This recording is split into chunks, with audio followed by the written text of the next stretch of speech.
Intense was kind of back and forth for a while, and I felt like some really good momentum going there with the program the last year I was there. And I was kind of in a spot where I was like I had said, I flew to China and Taiwan back years and years ago because I wanted to visit the frame factories and the assembly factories and kind of see how all that works. And I wanted to kind of like eventually someday potentially do my own bike brand or kind of have a long-term home with a brand. Like I just didn't want to have to renegotiate and change teams every 3 years or 2 years or whatever and kind of be bouncing around. It was like at some point, especially towards the tail end of my career, I'm like, I would like to take all this kind of wisdom or whatever that I've built up over all the years and experience and like put it into a project that I can see it through long-term and not need to be like renegotiating that deal every other year. Sure. And so that was my hope, and we had chatted about that with Intense a little bit, and I was kind of chatting with different brands. So when I kind of got to a point where I was like, okay, you're in a position where it's like, you can kind of do whatever you want now. I was like, well, is now the time where I go after starting my own brand, or do I find a brand where I feel like we're very aligned and I can, partner there? So I was looking at a lot of different options where I was thinking about, let's just go race for another year or two and then kind of visit that in 2 more years. So I think it was through my team manager, Todd. He had been chatting with Troyden about something and he kind of knew where I was at and he kind of knew where they were at.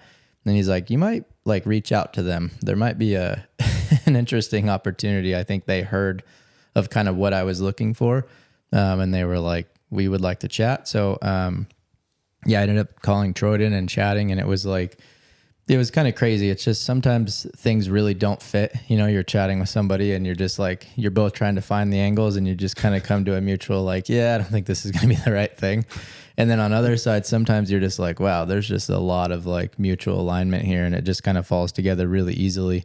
And that's kind of how it was with Troyden. Like straight away, I really liked his kind of vibe. I liked how he viewed business. I felt like we were very similar there.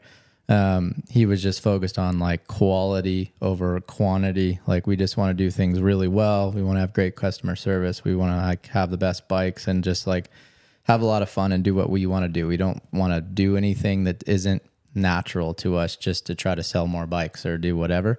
And they were in a position to be able to do that. And the more we talked about like kind of how we would view things in the future or whatever, it was just like, man, this seems like a really good fit. And I was just telling him kind of what I was looking for long term.